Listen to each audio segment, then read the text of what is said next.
This they are working on conference some will or now other. be recorded. Thank you. Yeah, so this guy is actually working on some or other code, right? As we all understand, they are working on a source code. They're writing some code, and now the biggest challenge, because I'm not having just one particular person, right? I'm having multiple things. So when as a customer or as a company, because I this source code is is very critical for me, right? This is my data which I don't want to really share with anything. So what I need to really ensure that first of all the security of this data, this is very important, right? The security, whenever I am really doing anything from the particular code, I don't want anybody to really share this particular data with anybody else. That's one thing. Second thing is I want to have a availability of this data, because in case if this data is really kind of like gone, then I'm not really able to do anything. And the third thing which is really important nowadays is the integration. Now, when I talk about integration, that means how can I use this data, okay, in a multiple ways or a multiple places, so I can really start using that from the automation perspective. These are the main three concerns as of now companies are really going with.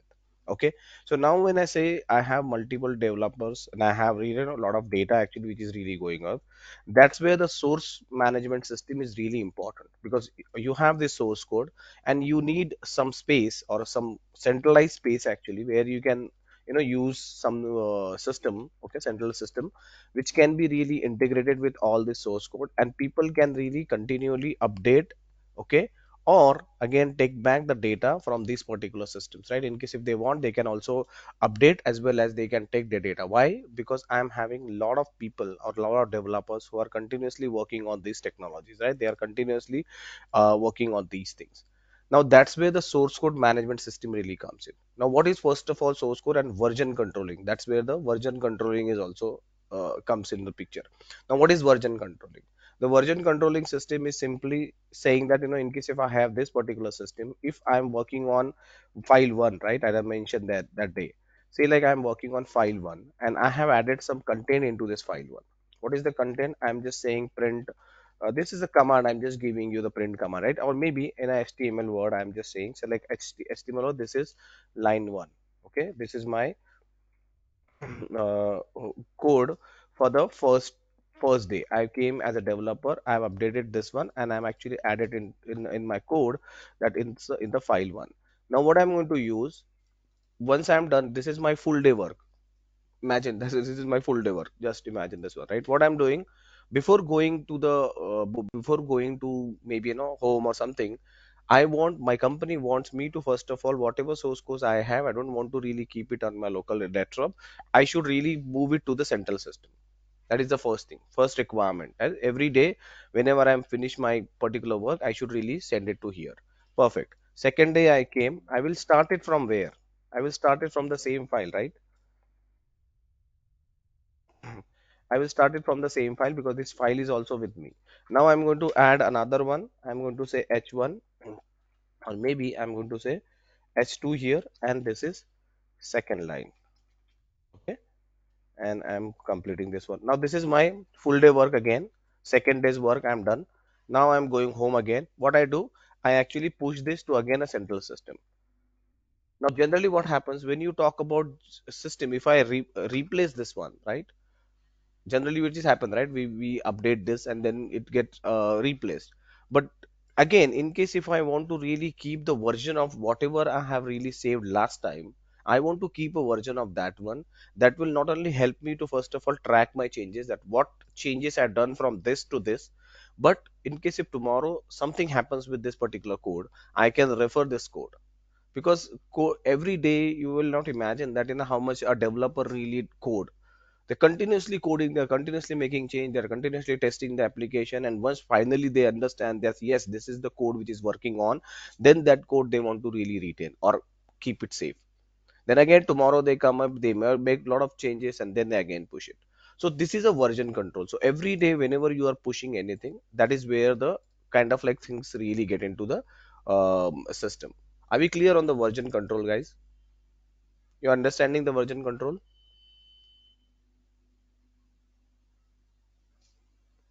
Hello? Yes. Hello? Okay. Okay, now one more thing, one more advantage of having a version control is that in case if someone deletes, right? Someone deletes the local copy, like say like in case if I have deleted this particular thing, I will still not delete everything whatever I have done. So say like in case if I am working from last 20 days and I have created 20 files here, right? Because every day I'm coming and I'm updating the files and every day I'm making some changes. Imagine a scenario where someone logs into your system, central system, and he deleted this one. So you are not going to lose the 30 days data. You are going to only lose 1 day data. Okay, that is from the again when you are really taking it from the availability perspective. That okay, in case if I'm having available system, then I really wanted to go with this particular thing. Or maybe in case if I have my deleted one particular piece, fine, no problem. I still have a lot of data. I still have all the files, and I can retrieve that from my older version.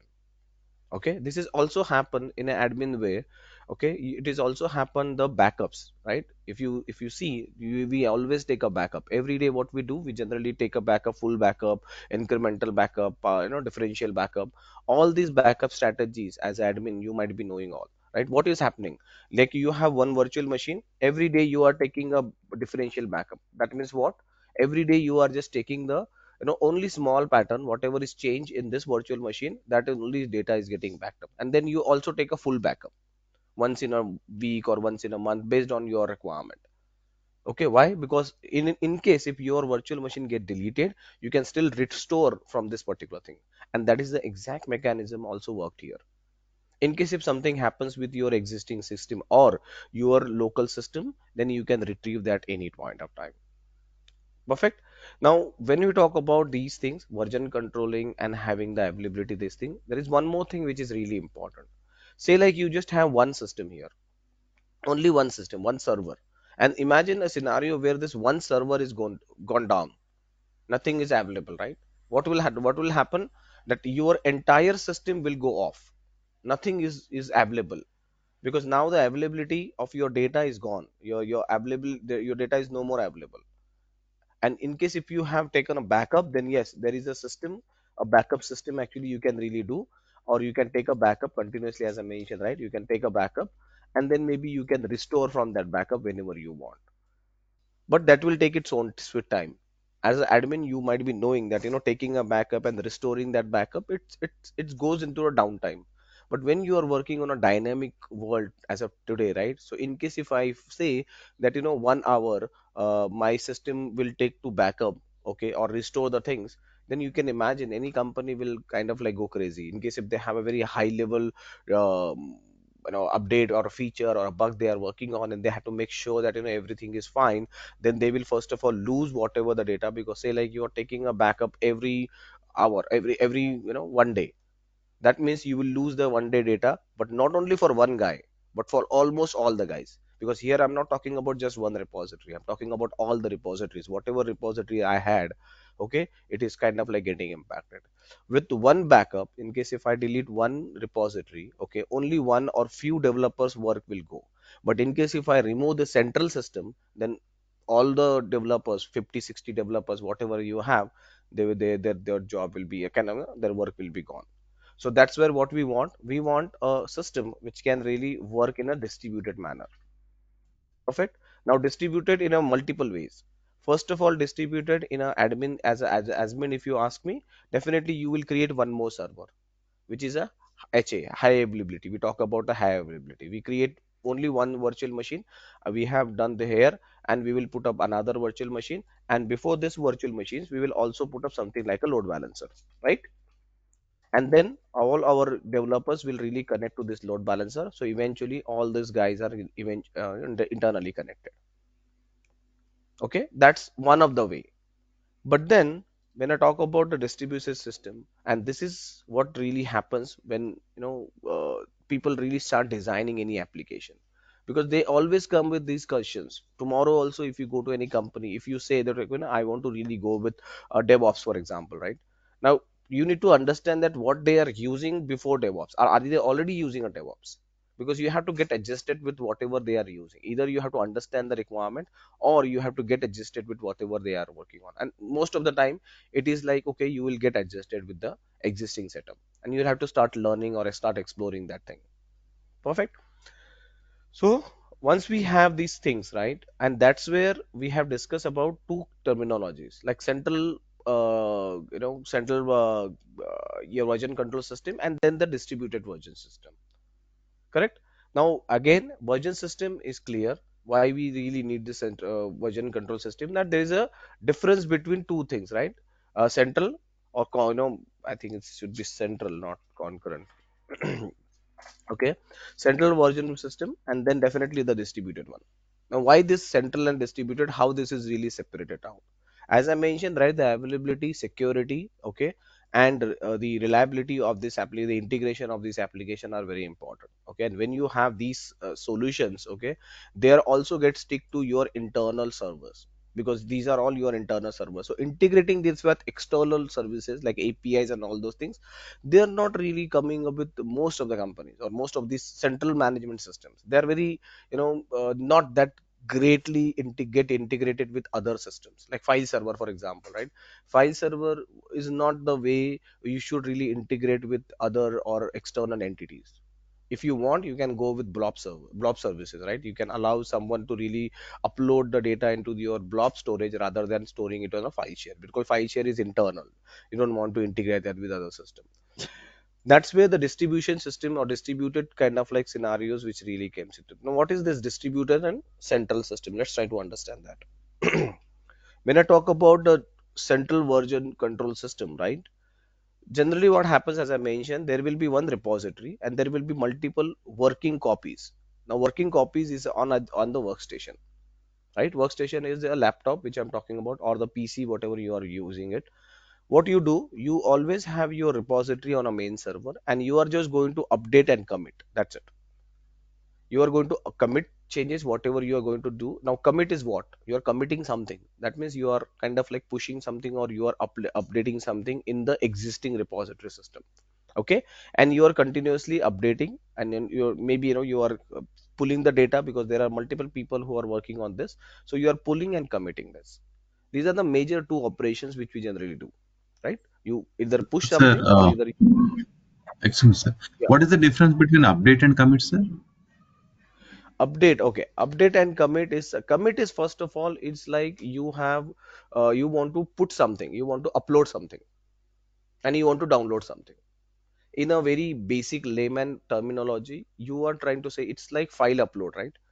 What you do with files, because you are working on files. Now when you are Hmm. uploading any file, okay, in a SharePoint, are you working in SharePoint? Yeah. You know SharePoint, okay, you know SharePoint, right? Now say, like, in Yes. case if I ask you, hey, can you please upload some files onto SharePoint, what do? You go to the SharePoint, you click on upload, Mhm. and maybe it's like a drive. I'm just giving you a very example, like drive. What drive we actually do is Google Drive. Everybody uses Google Drive. We go there, Google Drive, we create one folder, and we start uploading our files. Now once you start uploading files, that is your commit. You are committing something in a Git repository or a Git terminologies. Commit is the word actually which is used for uploading. That is one thing. O- Now, when you say update, update means what? You have a local copy, and you have to update that local copy. Perfect. Okay. Now, say like let's take a scenario. I am working on one file. Okay, this file one is having line one, only line one, and then line two, something like this, right? Line one and line two.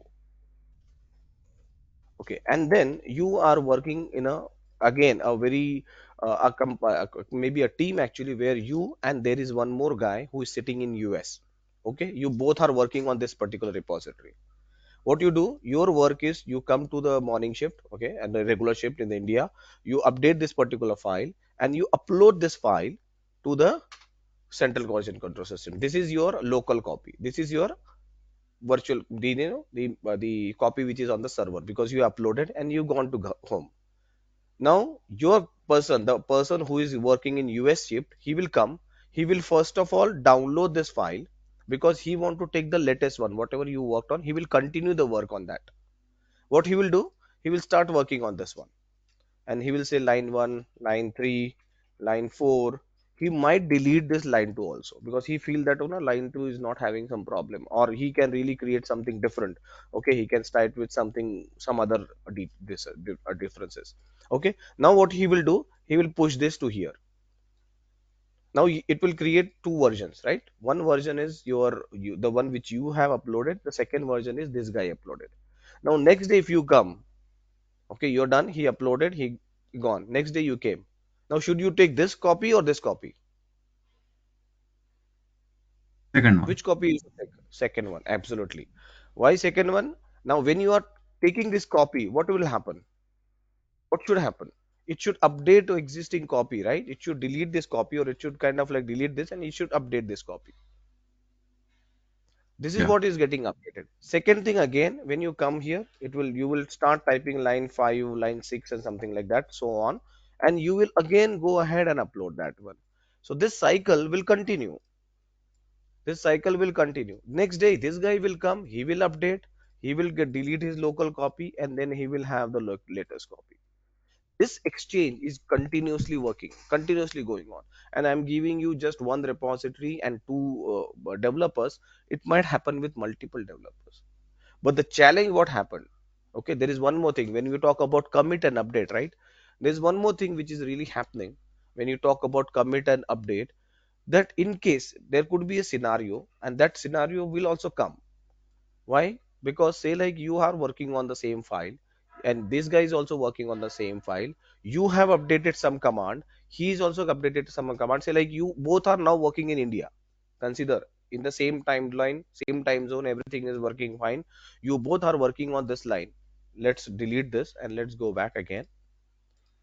And you both are having this file. Say like this is the file which you have, and this is the file which I'm really working on. And now this guy is also started working on this exact same file, because this was the initial thing. This was the initial code which is already there. Now you are started updating line 3, okay, line 4, line 5, like this one. And this guy, instead of line, he started adding something else.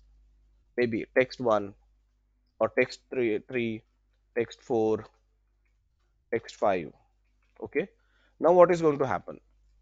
Now you both are really going and uploading this, updating this one.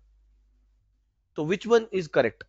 Who is going to retrieve that one? Which one is something which is really, if you see, right, which one is proper, which is correct? That's where the merging technology is really coming to. That is again advanced merging, and all those things are really advanced topics, because there are a lot of things actually which get considered. There are merging strategies, there are merging options, the branching strategy. There are a lot of things come into the picture when you talk about merging. Merging is not just straightforward, because when you talk about merging, you have to also understand that who is the right guy here. Now who will actually kind of like certify that? The team leader, or someone who is really knows both the things. A team leader will actually review both of the code, and he will check it against the requirement, that your requirement was to create feature 1. The other person's requirement, the requirement is to create something like a flower, in a draw a flower. I'm just giving a hypothetical example. Now you have also written a flower, this guy also written a flower in a programming, say like. But the requirement was that, I want a flower with a red color. Okay, I want a flower which should look very good. I want a flower which is very common. Okay, now you can be differently understanding that requirement, this person can be differently understanding that particular problem, right? Or maybe a thing, he can really write, or you can write a rose, and this guy can maybe write a lotus, for example, because lotus is, say like, he's saying, yeah, lotus is also red or something like that. But then who will certify that what was the requirement and which is the correct one? This guy, the team leader, whoever is there, he will say, no, no, this actually code is matching with the requirement, and then he will approve and he will upload it here. That is the merging. That is the approval. Again, there are a lot of things actually which really gets into the picture, because it will come in the conflict, because in case if you both push, okay, they will say, hey, hey, come on, you cannot push both the things. because then I'm seeing the conflicts here. You are also, you are saying something, you are saying something. Which one is the right way? Which one I should really update in my central repository? So that's the merging and concept here comes into the picture. Clear, guys? Are you able to follow me? Any questions so far? Yes, sir. Then only one person can work on that, right? Instead of creating this kind of conflict. Why two people are developing two different things? Very good. That's a very good question. Because I don't want to okay, let me give you a recent scenario. Recently, don't get offended, I'm just talking about recently. Ram Mandir inauguration happens, right? Everybody saw that Ram Mandir Pran Pratishtha, and the murti was also there, right? The statue. But do you know that there were three guys actually who are working on same statue. They were kind of like Mhm. building, but they have picked up one of it. Why? The best out of Why it. they created three? Exactly. So it's all about how you really go with that one. Because do you think they should only focus on one statue? Because imagine something happens with that statue. So Mhm. because it's a sculpture, right? You are like, it's like a painting. I ask you to create three guys, three paintings. Why? Because in case if one painting goes wrong, and it might happen, right? Because you are building up such a big statue, there is such a big event. Okay, imagine a scenario wherein and every all the statues are very good, but it's all about fallback in case if something happens, in case if maybe there is a minor change or minor problem happens with the statue, then they will have Mhm. another statue which they can really refer. Exactly same thing happens with development. Nobody is perfect in this world. Okay, and everybody understand the requirements separately. And this is, I'm not talking about just from one company. Imagine Microsoft, right? I was working with Microsoft, I know how Microsoft really works. What they do, they hire same thing, for same thing they hire two different companies, TCS and say like Infosys, and they give exact same work to both the companies. Do know, you don't know that. Nobody knows that what kind of a work they give and all those things, but they give two different companies, big companies I'm talking about, not small companies. Because the vendor list, if you say Microsoft, it's all about TCS, Wipro, Tech Mahindra and Infosys and all top five, top four and top five guys. Now they give exact same work to all these companies, and then they regularly review who is doing better, and whoever is doing better, they will continue that contract for next year. Otherwise, they will stop that contract. So it's again a valuation. It's again understanding that how people are really working on. Because I don't want to spend look 1 hour, 1 year, so full year with one developer, and after that 1 year, I am understand that okay, no, that guy is all whatever he's written, it's all like no, not good. The code quality is not good, the requirement is not getting fulfilled. So it's kind of like fallback mechanism, plan B always. Okay, Yeah. Thank you, good. sir. Any other question? Any other question? No worries. Okay, so now in this one, right, in this context, if you see, do we definitely see that okay, there is a central system, and as you can see, I can have a working copy, and I'm just updating. Now there are few challenges with this way, right? Because as I mentioned, right, this is only one system, and this is again required continuous communication. There is a lot of branching and strategies, and everything was actually not available with these technologies, right? There were again a very limited things. Now that's where the distributed management system really come into the picture. Now what they did, only one piece really got changed. The one piece is, instead of creating a distributed, now what we generally call it as a distribution things, right? Distributed, because it's like in case if one is down, I can go to another one and I can really take it. Okay, like if you know about Amazon. Now everybody order on Amazon right now, or Flipkart, whatever you really like. What they have actually lot of stores, warehouses. So what they do, they keep all the places, they keep like warehouses. And now recently Samsung S24 is launched. What they might have done, they have already ordered bulk, maybe 1 lakh phones, right? Samsung S24 1 lakh phone, and they might be knowing that maybe next week or maybe after some date, when it will get launched, they will have a event and tell them, okay, we are giving like this much percentage of discount, and this is recently launched, go and buy that. Okay, now everybody, from the India and from the world. Actually, I'm just talking about the India. Everybody start kind of like going and trying to purchase that one. So say like someone will purchase from from Hyderabad, someone will from Mumbai, someone will from Chennai, someone will from Bangalore.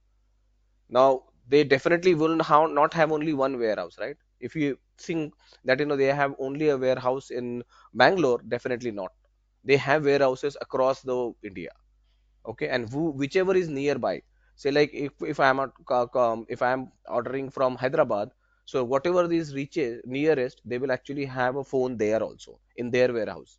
So that's how the distribution they will really do.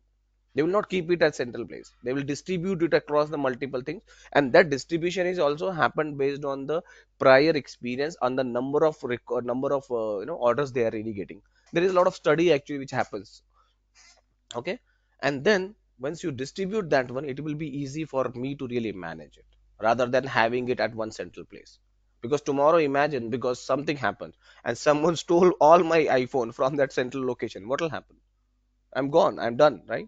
As an Amazon company, I'm done because all my phones, 1 lakh phone, which I kept in one central location, they all got stolen by someone.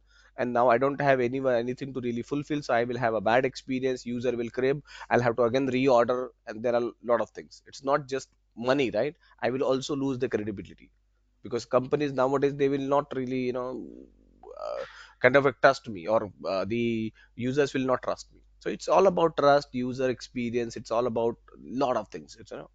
So now what they do, they go with the distribution system. And distributed system is, again, they are not really creating multiple servers. Yes, on a server level there will be multiple, but they are actually created something like a local repository system. So you have a remote repository and you have a local repository. Okay, so the mechanism goes is like this. So from the working copy, you commit an update to the remote, to the local repository. Here you are doing from the report repository directly. So that's where, whenever you want to commit an update, you have to be always online, because this is online system. But imagine you are working on some copy here and you are updating this one, but this is a just a virtual repository, right? Correct. Now, when you are updating, committing everything here in the locally, and when you actually do anything, when you actually do the pull and push, now here they have changed the terminologies again. Pull and push, because there is one more layer really got added. So they started giving it update, commit, push, and pull. Now again the same thing, pull from remote repository to the local repository, push from remote repository to the, sorry, local repository to the remote repository. And there is a version control and everything is already inbuilt in this one. The merging, branching strategies and all those things. And yesterday I've showed you, right? In case if I want to create a new branch, how we can really create, and one branch is not really impacting another branch. And that's what the technology really comes into the picture.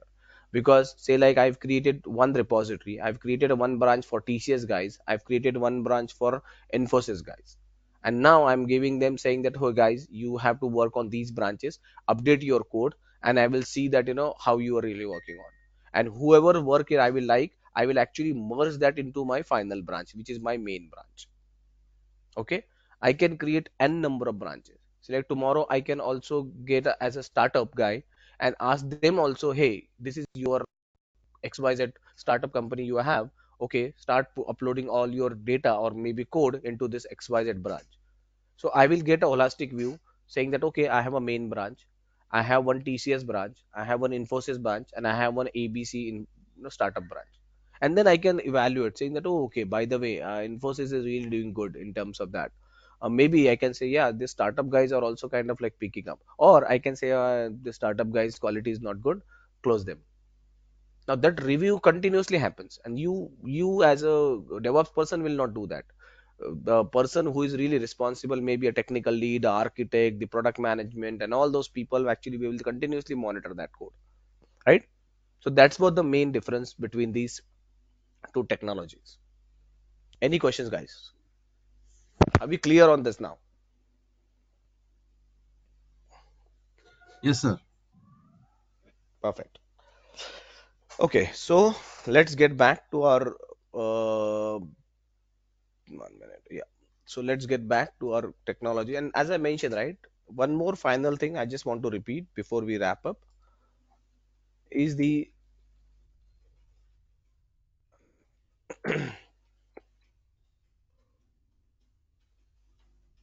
This is, I think, we have already cleared. Branching, as I mentioned, right? We are going to also discuss. We will see the branching and everything. Uh, this is the environment. This is what I really want you to focus more majorly on. Because when I say that I am going to really deploy this one, the testing is also happen in two ways. Okay, like the way I have said that you can within this dev environment, okay, you can also have three more branches. Say like you can create for one TCS, one for Wipro, and one for ABC as a startup. Okay, now what you can do is, instead of even this development environment, I can create three more, and I can ask this guy to really deploy their application, and based on that deployment application I can create the respective environment. Because I want to do two things. One is the functional requirement, non-functional requirement, and the code analysis. First of all, as a user, I will be doing the code analysis. Now, code analysis will be done at the this branch level. I can do the understanding. Now, there are a lot of tools actually. I'm not going to do it manually. There are a lot of tools like Sonar Cube is one of the tool which can really do the code quality check and see everything is fine.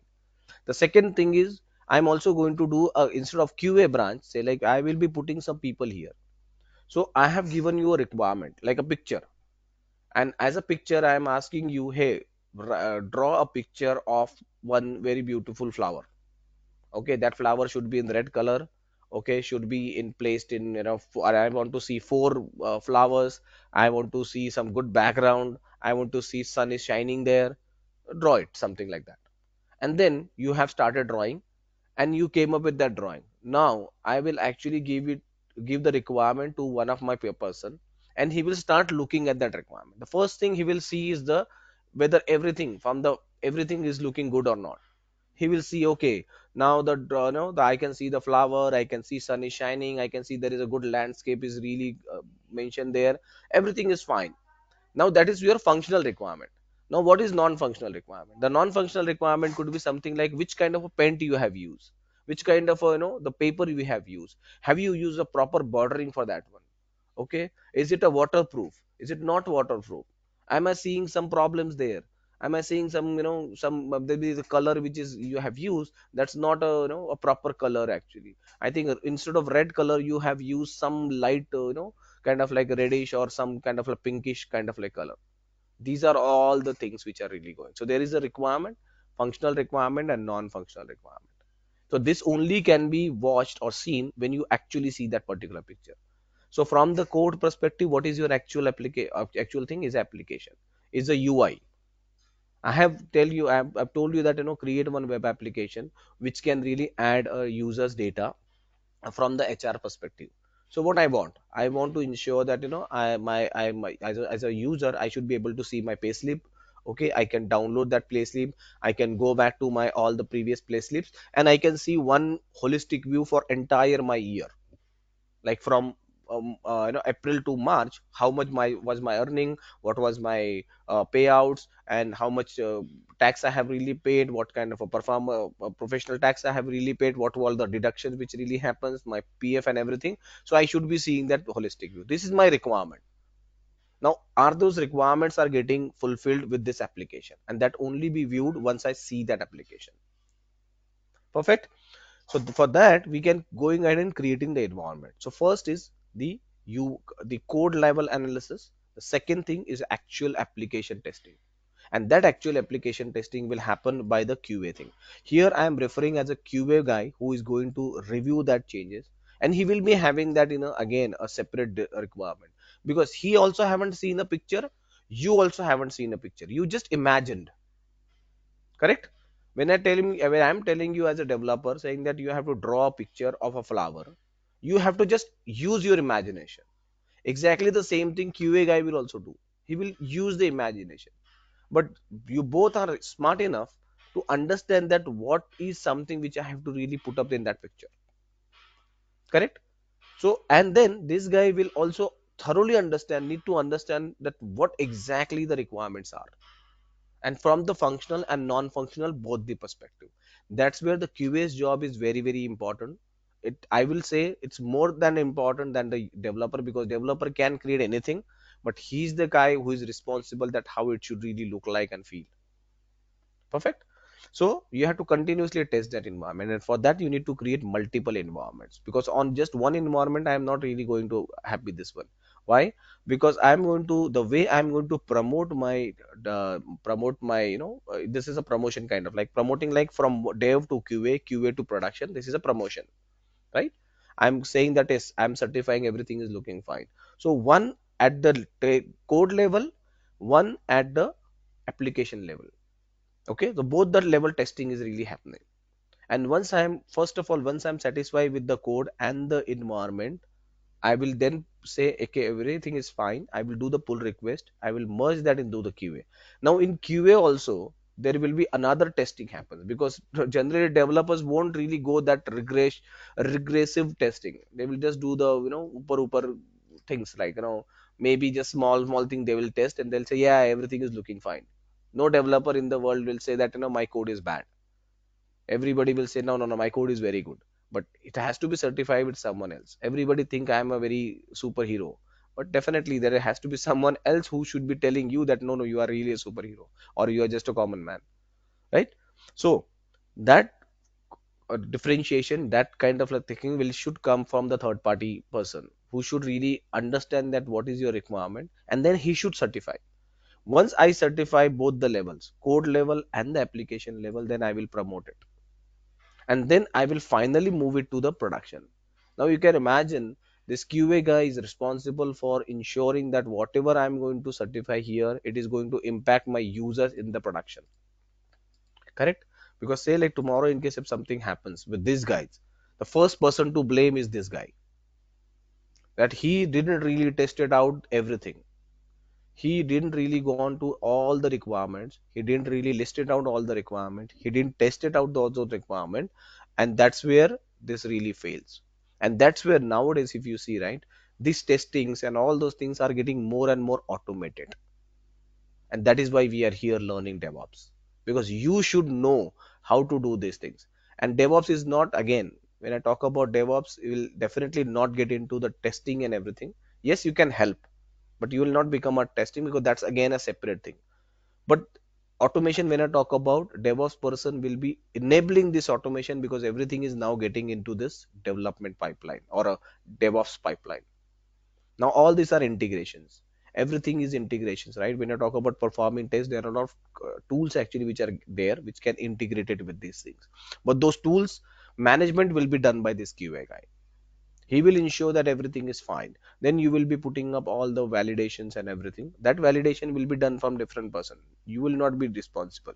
Your task as a DevOps engineer is to enable everyone, connect everyone, and give them one common place, common platform, which they can use, and they can actually make applications better. Okay, and automated and fast. Because when you talk about fast everything and an automated everything, definitely you are saving time.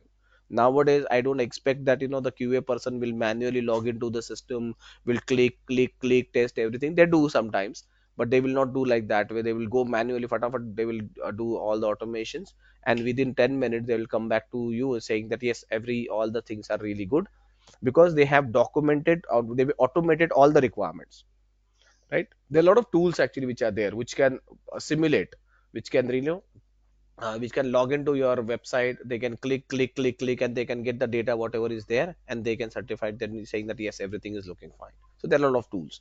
So those integrations are important. Perfect. So now what we are going to see, I'm going to show you how we can really do it from the dev to QA to production, and from these terminologies, how can we really create multiple environments. That's also important. Perfect. Okay, let's go back. So I'm going to open my GitHub here.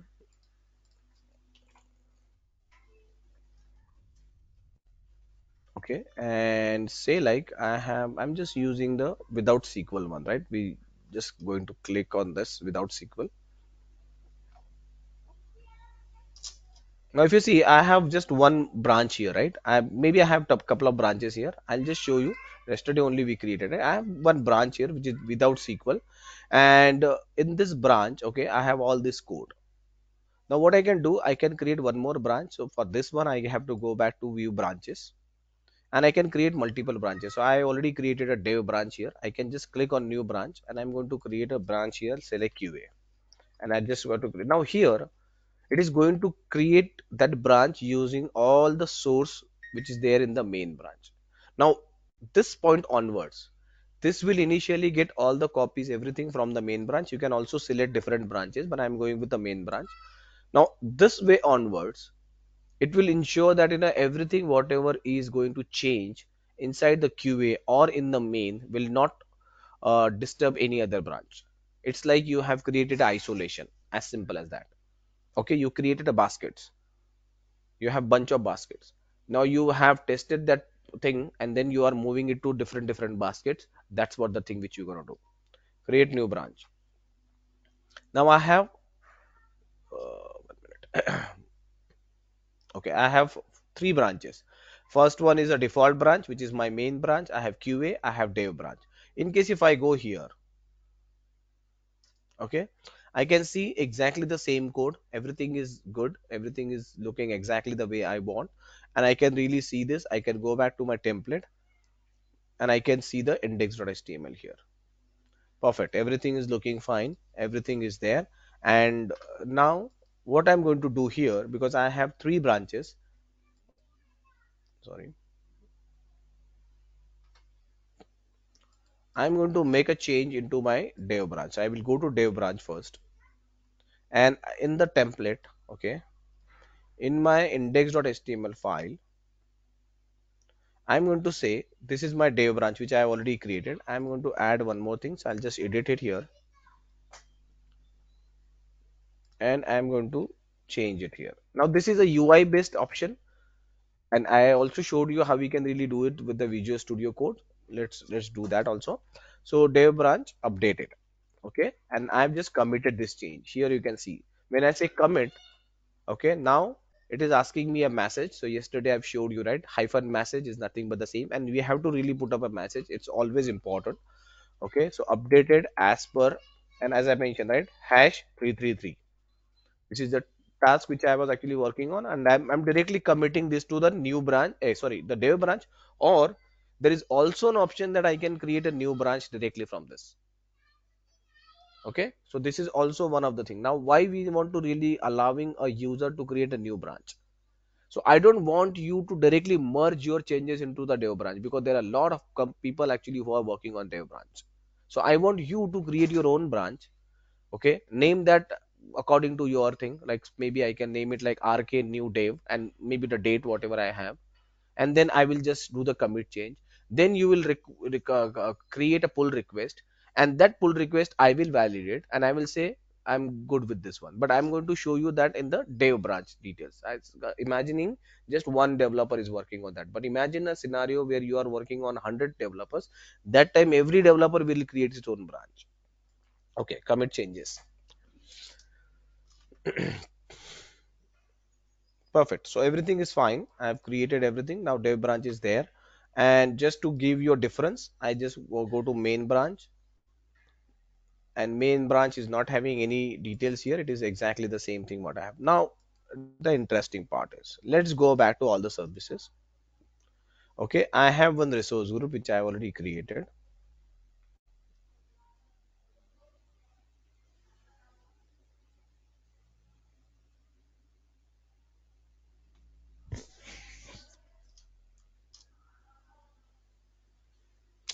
Come on. Okay. So I think I have this web app demo. Let me see in case if I have web app here. Okay, so I don't have any web app. I'm going to delete this. Say like I'll just delete it, and let's recreate one more web app.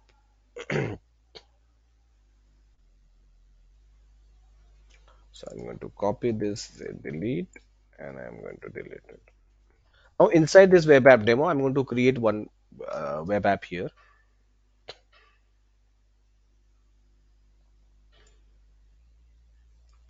What is this? Sorry, not this way. I'll have to go to app services. Let's create a new web app,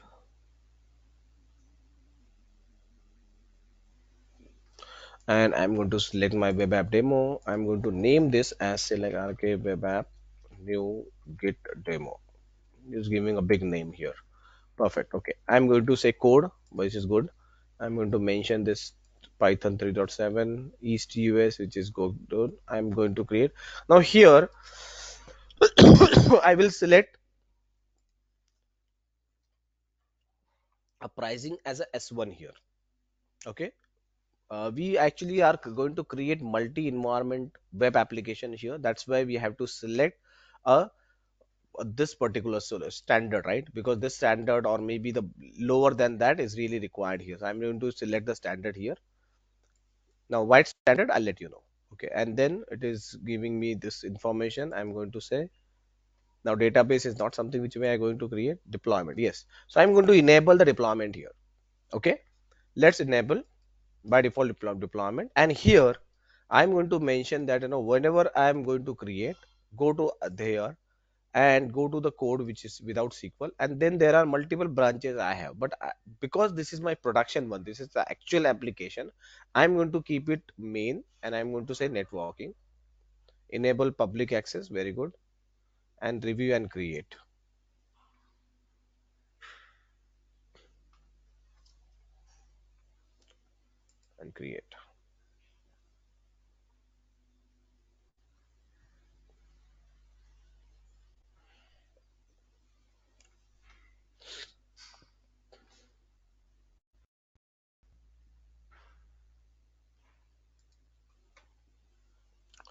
Let's go to app services.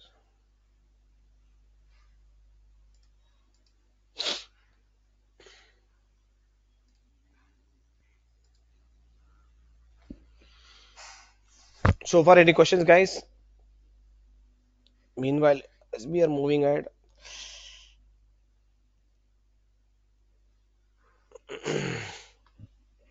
are you following me?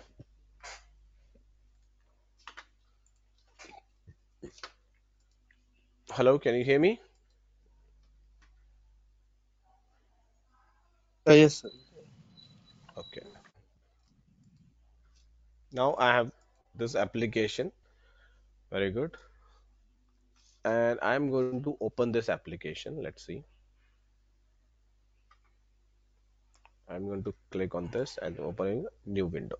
It will take little time because sometimes it's not really fast enough. So no problem. But in case if I go to my deployment center, okay, I can see that okay, there is a deployment which is really happening because I have enabled the continuous deployment, right? It is automatically taking and it will give me the details about the settings which I have. I can go to the settings and I can see that which branch, which Git repository I have really connected with this particular system. Let's see.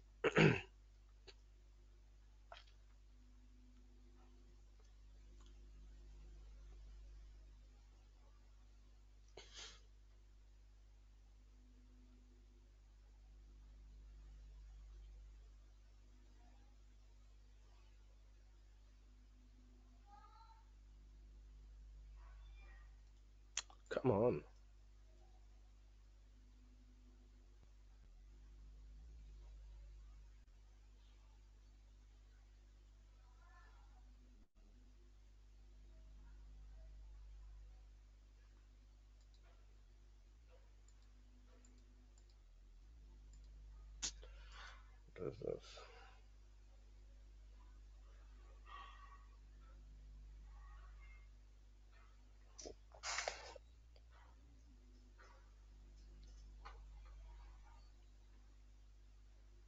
Mm,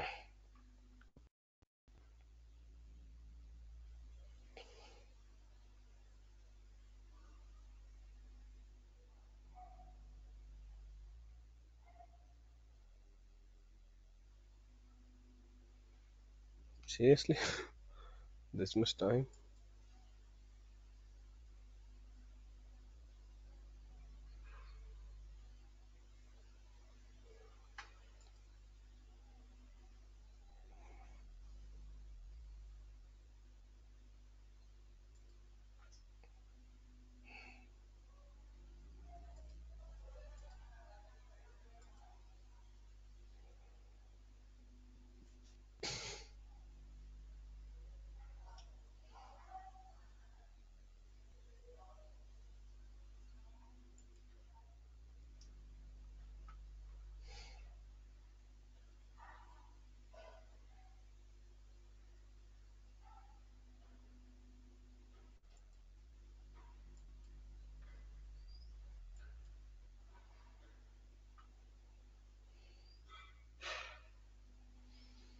No, seriously, this much time.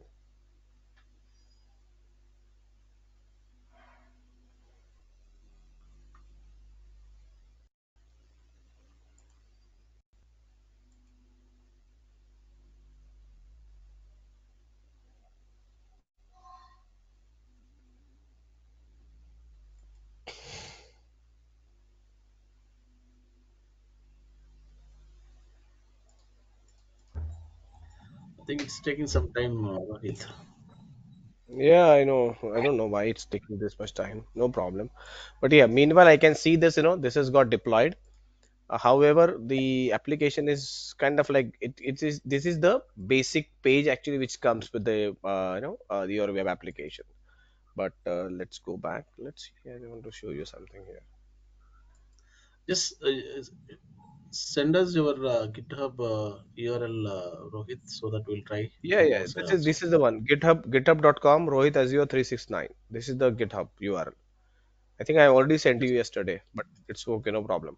So now what I'm actually trying to do here, it's taking time. Let me go back to switch things. And now here, this is the interesting piece here, right? Now, web application really gives you a flexibility that you can create multi-environment setup. So you can test out your systems, you can create slots. Okay, and that slot is one slot is definitely different than the other slot. Like the way we are doing the branching. So this is also a branching, and as you can see, this is my production one. The actual one is a production one. But in case if I click here, I can create multiple slots here. So if I go back here and if I type a name as a Dave here, so you can see it also added that inside my website. So in case if you just go with this particular thing, right, and then Azure website.net, you will land into my actual website. But when I have add a hyphen Dave here, which will allow me to really connect to my Devel environment. Let's say this. So I'm going to add or clone settings here. Do not clone settings. I'm just going to add up here.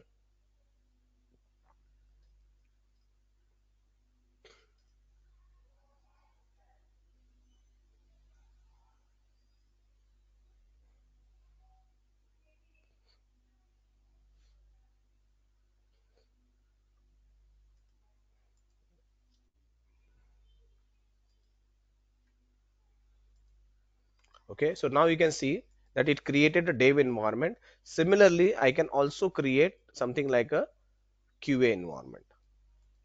So I can just maybe I can clone it from a demo. Let's see what is the difference here.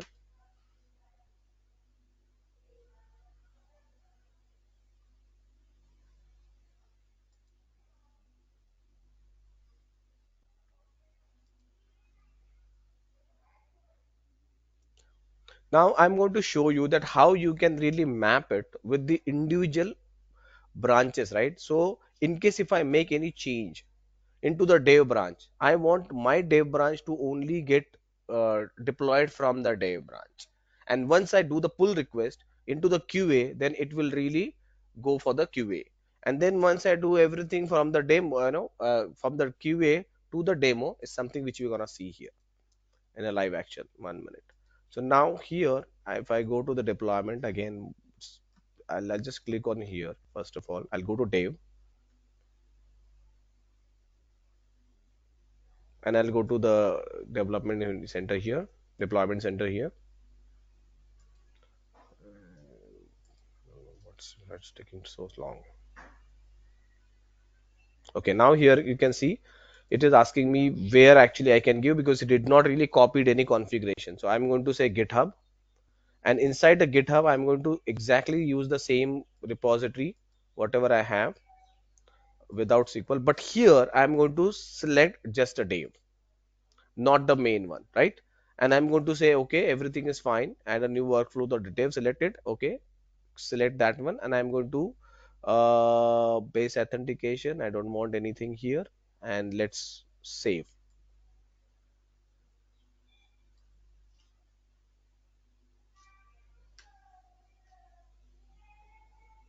Okay, now in case if I go back here, so I can see this. Ideally it should be now the new one, but let me see that. And I'm going to browse it. If I click on browse, it should open a new window, and then it is now added a hyphen dev here, right? Which should be really different than whatever I have, because here it is showing me that it kind of like deployed the logs and everything isn't right now in the progress. So it started one steps here. Now here is the difference, right? We have connected with GitHub, the main branch. In this one, we have connected using the development branch. Okay, and then we are also going to run it with the slot. Let me go back to the slots. I can also duplicate this one.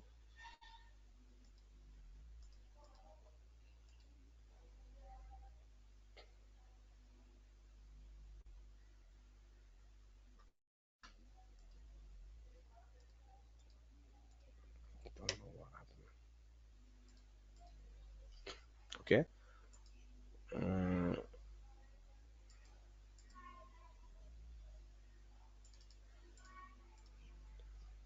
stay already there.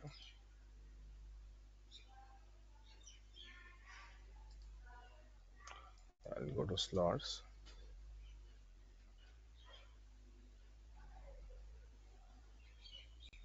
I'll click on QA and it will change it to the QA now. Now here also, if you see, right, it is also going to add the QA after my six systems. So now I have three different environments. So I have one environment which is for the actual one. I have one for QA and I have one for development. So my users will always be connected with the production one, and QA and development is for my internal purpose. I will not share this URL to anyone else because it is only for the QA person, not with the actual person. Okay. Now here also, if I go back to the deployment, I can change the source code here. I can just click on GitHub and then I can say select here, and I'm going to use the same, or maybe I can actually different create a different repository here. I can use some different repository. That is also possible, right? I can have that completely different in case if I'm really using like this TCS or Wipro or any other thing, right? Or maybe personal one, ABC, whatever I want, really I can go with that one. So it's up to you. Okay, use the add workflow, use identity based authentication is fine, and I'm going to save it. So I have three requirement, three different development environment, three different things which I have. God knows why it is happening. And it's very slow.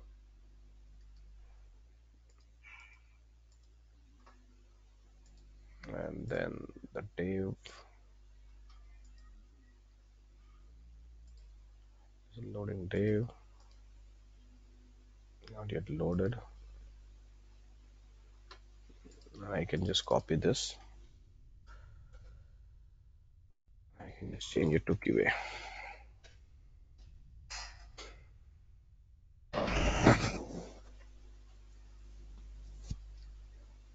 Now this is the practice which I want you to really do, but only fork it from my Git repositories, whatever I just gave you, right? Copy this one, import it in your environment, create three copies of it, make some smaller changes inside this index.html file, play around with this particular line, number 10. If you know Python, definitely you can play around with everything. But if you don't know, just change this 10 number line, make it like development, limit it in the production, making it this thing, and then see how we kind of like changes are really happening here. Okay, guys, any questions? Rohit, And small tomorrow we're going to request. see how this. Yeah, yes. Just explain the CI/CD, please. Just 1 minute, if you have time. CI/CD. What is? What is CI/CD? Don't Yeah, you yeah, think yeah. that's too So, early? yeah, correct. CI/CD is a very Well, big, broad terminology, bro. That's why I can explain you, and it's not just 1 minute task. okay, okay. So I had an interview question that that's why I just asked. Okay, no problem. Let me give you some basic understanding about CI/CD. When I Yes, talk yes, about basic understanding. Basic is enough. okay, let's go with the CI/CD. And when you talk about pipeline, Yes. now what is CI/CD? What is continuous integration and continuous delivery? As I mentioned, right, you everything start with the code, source code. and the final landing zone is what? Your application, That right? was Infrastructure, wherever you can really go with your infrastructure. Okay, your infra here, this is your infra. Now that infra could be anything.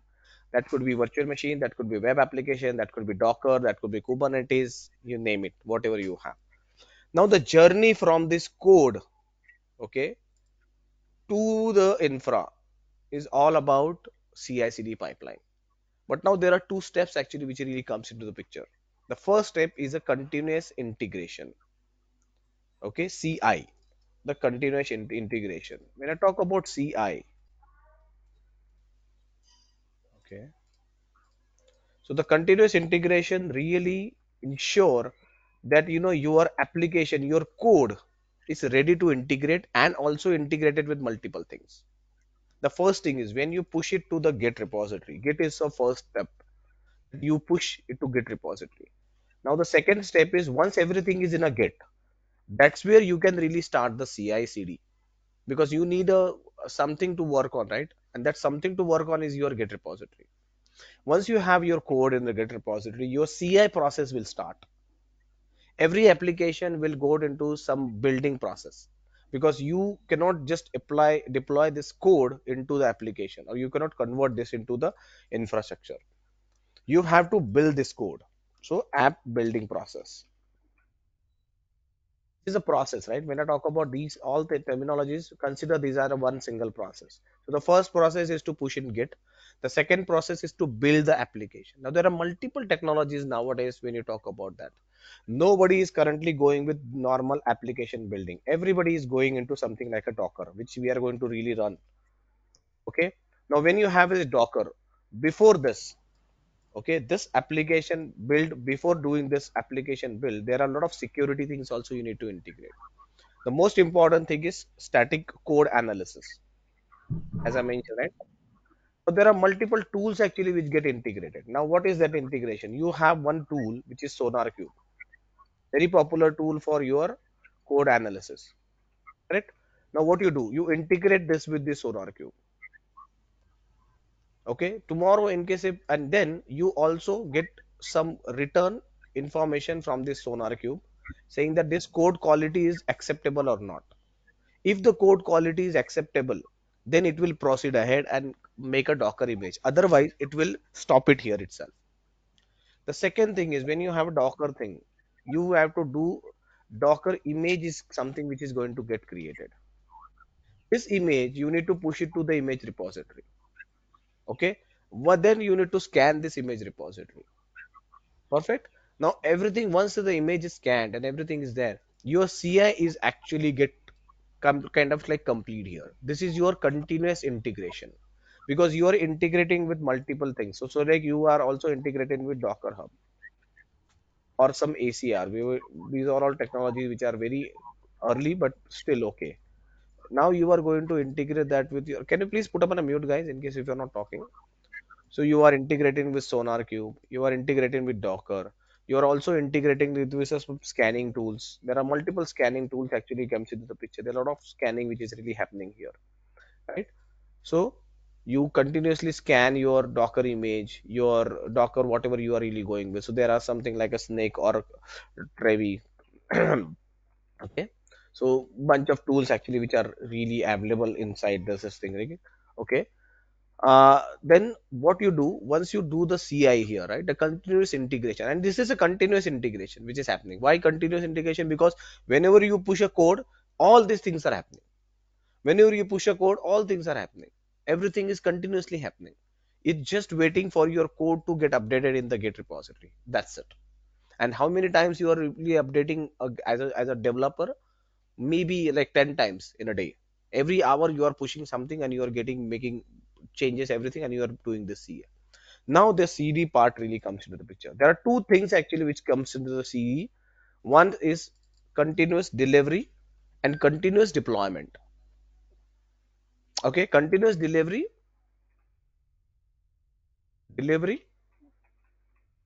plus deployment.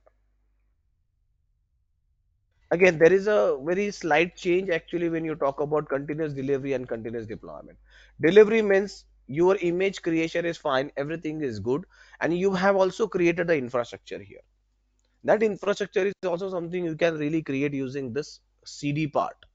You can create Terraform here. You can really integrate Terraform. You can integrate Azure CLI. You can integrate anything, whatever you have. There are a lot of bunch things are actually there. And eventually, because we are going to nowadays, everybody is using Kubernetes. Why? Because we have created a Docker. Now, to host this Docker, you need a infrastructure. That is your Kubernetes, which will be part of your infrastructure only, right? So, say like I'm talking about K8. K8 is a short form for Kubernetes. Okay, now you have this K8. Now what I'm going to do here, and then when I talk about this one, the integration between these Docker Hub to Kubernetes, that is also important, because now you are going to mention in this one, and there are again lot of tools, lot of processes, the pipelines which you are going to create. That pipeline is something which you're going to write in something like a YAML, right? Azure pipeline is a terminology which is really used to ensure this CI/CD pipeline is getting written in this complete world. Okay. Now in the development, deployment, delivery and deployment, you are first of all in the delivery, you are ensuring everything is ready to deliver, not delivered, ready to deliver. And deployment is the actual deployment. So use some tools like to deploy into Kubernetes. We generally use Kubano, your K8, sorry, this Helm charts, YAML files, and everything. Now there is one more technology which is really coming into, which is a GitOps. For that, you have tools like Argo CD, which is again doing a continuous watching. So in case if whatever changes you have done, it is ensuring that those changes are automatically getting updated into K2. That's a different technology, but it is a GitOps.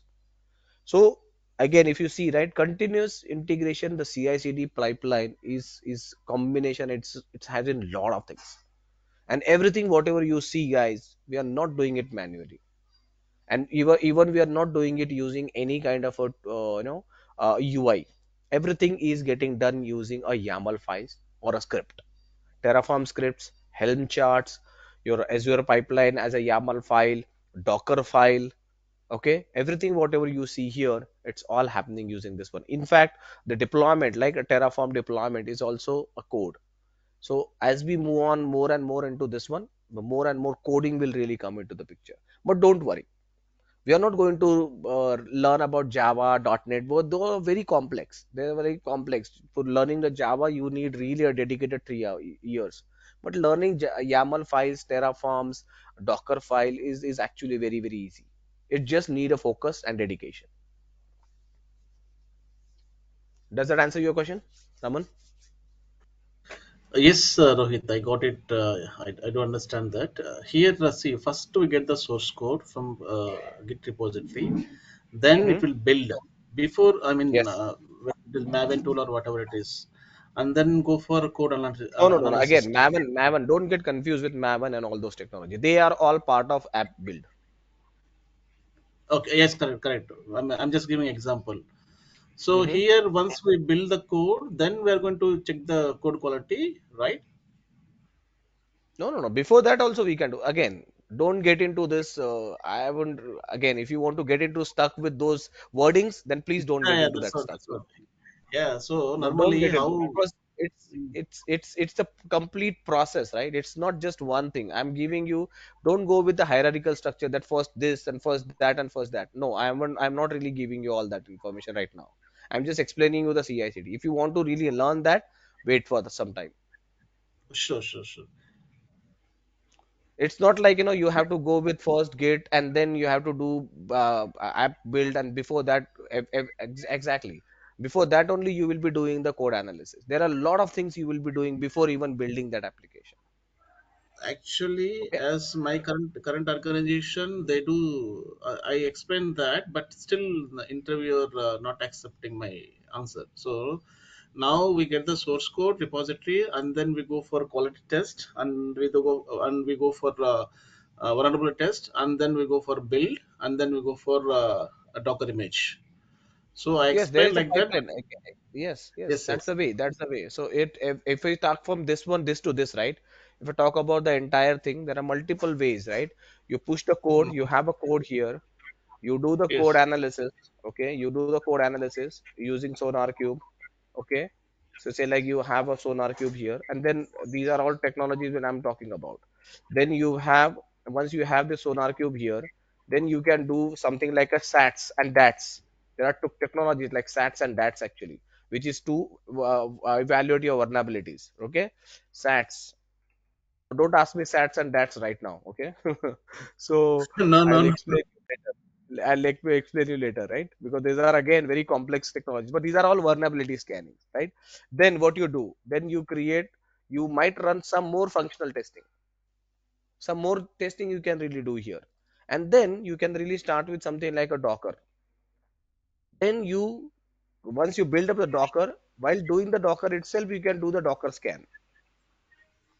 Okay, once you do the Docker scan, then you push it to the ACR or a Docker hub, whatever you call it as. Now in ACR also, what you do, you actually put up a scanning here. So if I talk about DevSecOps, right, these are all DevSecOps things, which is the, again, so you are having a scanning here, which is again integrated. So you are getting to scan, so you push into the ACR. Once you push into the ACR, you also validate the your Terraform, right? That's another pipeline which generally happens. It's not like here. Now what you do, you once you have this Terraform created, nowadays people are also using this Argo CD. Okay, because they are integrating with this one. So I'm done with this one. I'm going to update my code, or maybe the image tag. Okay, image tag to my Argo CD. So here I can really go with this one. Okay, this is something which you can really go with. Now once I have this image tag, then I'm going to really run my functional testing. Then there will be a testing happens. Then there are a lot of testing happen. You can do functional testing, lot of function thing. You can also integrate with the multiple things. Okay, and again there is no end to this one. Every company goes with their own way of doing things. But if you talk me, they are all part of your CI/CD. That's it. But how many tools you are really integrating, what kind of things you are really doing, it's all about how much your company is using. Okay, and believe me, nowadays interviewer, even though they are not using it, they expect everybody to be expert. It's not like that. You cannot be expert in all those technologies. These are like, and then you have to really spend some good quality time and understand, learn everything here. Mhm. Yeah, this is a pipeline, right? This is all the things which I'm talking about. There are multiple to it. Then I'm going to do with the image, because image lab is there. Then we are doing the helm chart. I'm actually missing helm chart here, right? You are going to update the helm chart. You are going to add some monitoring here. You're going to run some more functions here, and then the final thing really happens. So it's not just one thing here. Git is just a small, but the starting point, very important point. But then everything will go in the smooth things, and everybody is different responsible. Your job is to enable all these things within that pipeline.